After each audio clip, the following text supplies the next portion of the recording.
Haba.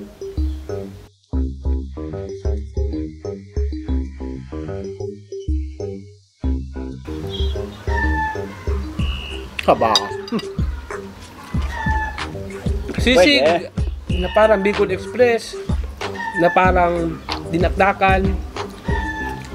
Pero yun na, siyempre, sisig binagoong. So, pwede? Pwede. Magandang hapon mga kapulutan. May iluluto ako ngayon, pero eto, simulan natin dito sa alam niyo na kung anong part ng baboy. So habang lulutuin natin to mga kapulutan, ito ay tatawagin ko na naman pinalagpat. Kasi habang iniluluto namin to o ginagawa, doon pa lang namin pag-iisipan kung anong gagawin namin. So lalaga natin yung part ng baboy. So habang ilalaga natin yan, maglalagay tayo ng asin. Pampalasa lang, para mamaya abang-abang sa susunod. So ayan mga kapulutan, after 45 minutes, tignan natin yung ating nilalaga. Check natin kung malambot. Ayun oh, napakalambot. So hahanguin na natin yan. Bibin. Sasandukin natin. Yun. Ito nga, malambot din mga kapulutan. Kapulutan, matapos natin siyang ilaga, ang next step natin ay mag-iihaw. So sa pag-iihaw, tutuhugin ko na lang ho. Sobrang lambot mga kapulutan. Ayan. At habang ginagawa namin ito, unti-unting nabubuo sa aming mga mumunting kaisipan kung ano yung susunod namin gagawin dito para mas pasarapin pa natin to. Sabay na natin yung uso. Ayan. Beef kebab, pork kebab pala. So unti-unti nating ilalagay para maihaw. So tiyaga at sa pag-aantay. Babalikan natin yan. So ayan mga kapulutan. Sigurado na ako luto na yan. Kasi may gagawin pa tayo dyan. Hindi pa dito nagtatapos ang ending.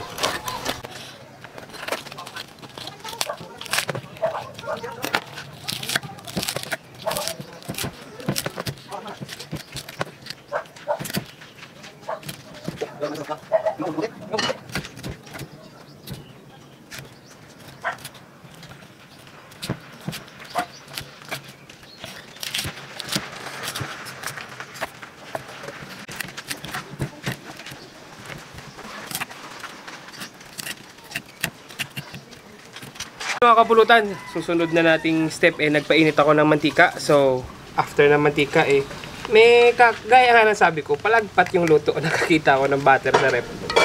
Sama na natin. Ayan. Simutin natin, sayang. Simutin. Next step, ang sunod na nakita sa rep, bagoong. Ilagay na rin natin yan.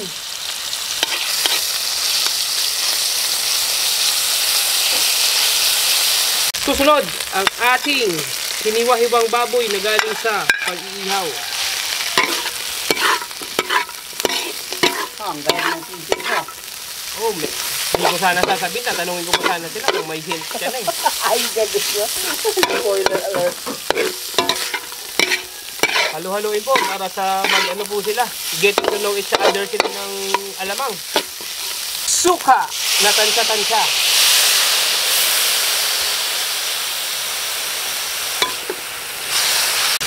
Kakang gata, 210 ml. Tak-tak na ho natin yung siling haba. Buyas na rin ho.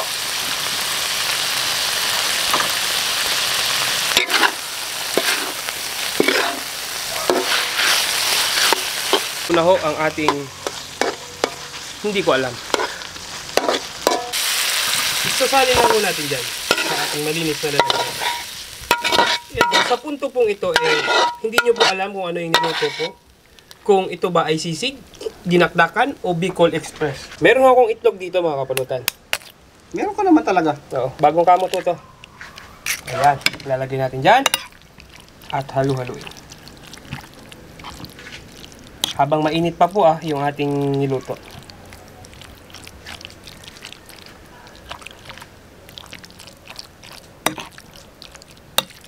Yan. Oh, yan na, ang pinalagpat. Ano ba ito? Ano ba, paano ba tawagin to? Sigbin. Sigbin. Alam ba yung sigbin? Oo, Yung yun mga- yung mga parang aso, di ba? Yung mga ano, nilalang na kamukha ni ano yun? Betamax kalahi ng mga aswang. Sigbin is sisig na binagoongan. Ang mga pulutan, kanina habang nagluto mo, yung pawis, simula na ho kaming ano, Try muna sa konti. Ay, teka lang. Lalagyan pala ng ano, no? kalamansi. Kalamansi. Ayan. So mga pulutan, sumabay na ho kayo sa amin. Paano ba to? Hindi ko nilagyan ng ano to asin. Kasi yung asin niya, kapulutan, hinalo ko nung nung nilaga ko yung ano. Eh, kasi may ano na, Mascara. may bagoong na. Puro kami ano. Ganun talaga pag palagpat. Eh, ba't sa Patsyam ba, sanuan? patsyam? Puro one. Ito sa nuwan. Kasi may one eh. Ayan na. Kapulutan. First bite po. Haba. Sisig Pwede. na parang Bicol Express, na parang dinakdakan. Pero yun na, siyempre, sisig binagoong. Oh, pwede. Pwede. Pwede. Kahit palagpat yan, pwede yan. Gaya sabi mo, pulutan. I'm sure sa mga bashers na naman magsasabi. Siyempre, hindi po ito restaurant. Ito po ay pulutan. Shoutout muna tayo. Shout out ba tayo? Shoutout sa Facebook page ho to ha. So baka magtaka ho kayo yung shoutout. Medyo delayed ho. Kasi delayed ho talaga sa Facebook page i-upload yung mga video. Kasi mauna po tayo sa YouTube. YouTube po kasi yung main platform na. Yun. So, Ram de la Peña, shoutout sa'yo. John Paul Aya Malabanan. Oy, John Paul, shoutout sa'yo. Yun. Sikat yan ang mga malabanan sa Saipon. Oo. Winter Fernandez. Yan. Uy, get well soon ha, Sir Winter. Siya yung Fernandez. nag-comment ng Spicy Bopis na sa gata na Kuhol Idol. Oo, Kung kahit daw walang kuhol, ano na lang, bagungon. bagungon. No? Pwede yan. Vicente Velasco. Yan, itik, kagawad. Si John Angelo Barbadillo. Uy, mga Solid daw barbaril sa yun, ano mga taga, mga taga Kalabanog ah. Sa Bopis siya nag-comment. Yung sa Idol pa shoutout from Ameligan Pontevedra Capiz. Uy, sa mga taga Capiz dyan. Taga-Capiz Always watching Direct and Tamang Master. tama. Sana mapansin. Salamat and God bless din sa'yo, Idol. So, yun na muna. Tagay na kami. Oo nga pala. Si Chef RJ, Mm. pupunta kami ng Isabela. Pero, hindi muna namin sasabihin yung petsa, pero may ticket na. Yeah. Pasalamatan natin yung Laling. Si Nang Laling Castel. Castel, oo. At saka maraming salamat din po sa mga yung unang papasalamatan natin. Siyempre, una-una yung Panginoon. Malakas pa rin ho kami nakaharap sa inyo. Although madami hong mga issue na nangyari. Saka maraming salamat din po sa mga solid subscribers, viewers po natin. Yun. Pulutan Gawing Ideas. Isang napaka-solid na samahan. At siyempre, pasalamatan din natin si Miss Tony Gonzaga at si Alex. Tony Gonzaga, sa Alex Gonzaga. Nandun ko kami nung isang araw. Salamat Sa San Jose. Alam mo sabi niya sa akin, Master, pagupit ka na. Sabi ni Alex. Hindi mo narinig? Hindi, busy ako dun kasi may nagpapapicture dun. Ngiti ako ng ngiti. Sabi niya, mas pogi ka pa kay Andong pag nagpagupit ka. Speaking of Andong, nagkanda-wala yung sunglasses ni Andong dahil sa kilig kay Alex Gonzaga. Oo, kinilig siya. Kinilig ng gusto. Sabi naman sa akin, sino nagsabi sa'yo na mapagupit kasi? Si Miss Alex. Si Miss Alex. So, sabi naman sa akin ni Miss Tony, wag daw ako masyadong tumabi kay Betamax kasi nagmumukha daw akong magsasaka. Pagkatabi ko sa Betamax, mukha akong magsasaka. Ay, di ba? Naalala ko nga nung nasa nasa kainan tayo. Nasa venue tayo nung may magkakain tayo. Ang sabi ni babae, hindi ko kilala yun eh. DJ ba yun? Oo, yung DJ. Nung tinanong ka kung kaano-ano mo si Betamax TV, sabi mo, alalay ka. Oo. Nagmumukha po akong magsasaka mga kapulutan pagkatabi ko sa Betamax TV kasi mukha ko siyang kalabaw.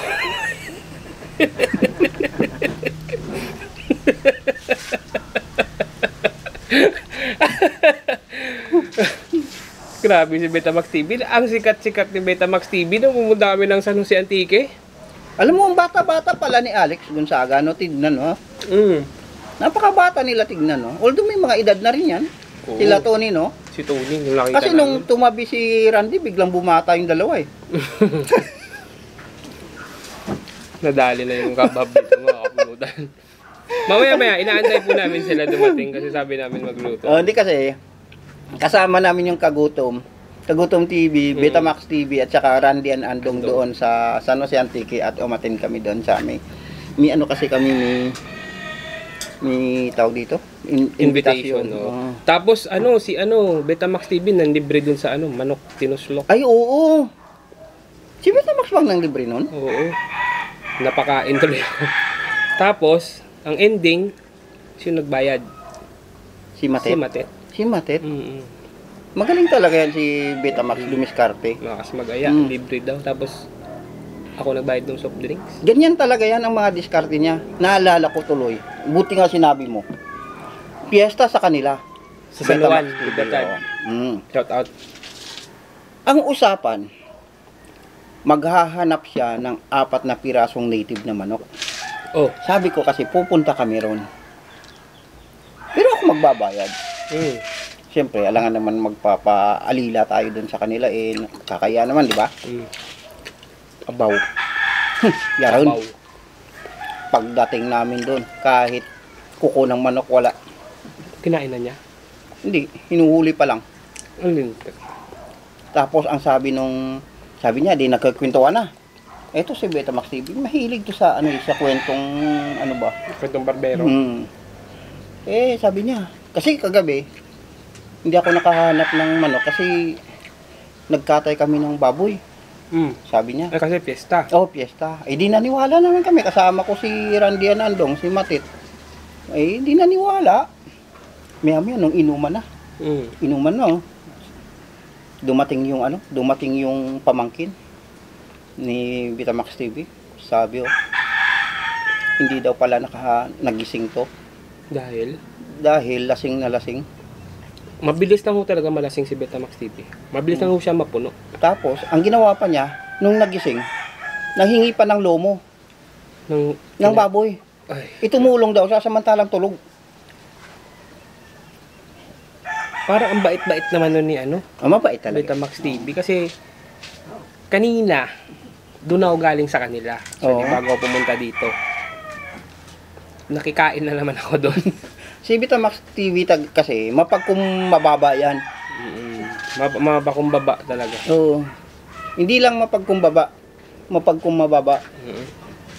Yung ilog doon sa kanila, napakalalim. Sinukat niya hanggang kilay. Hanggang kilay? Hanggang kilay daw niya. Buti hindi umabot sa noo. Wala.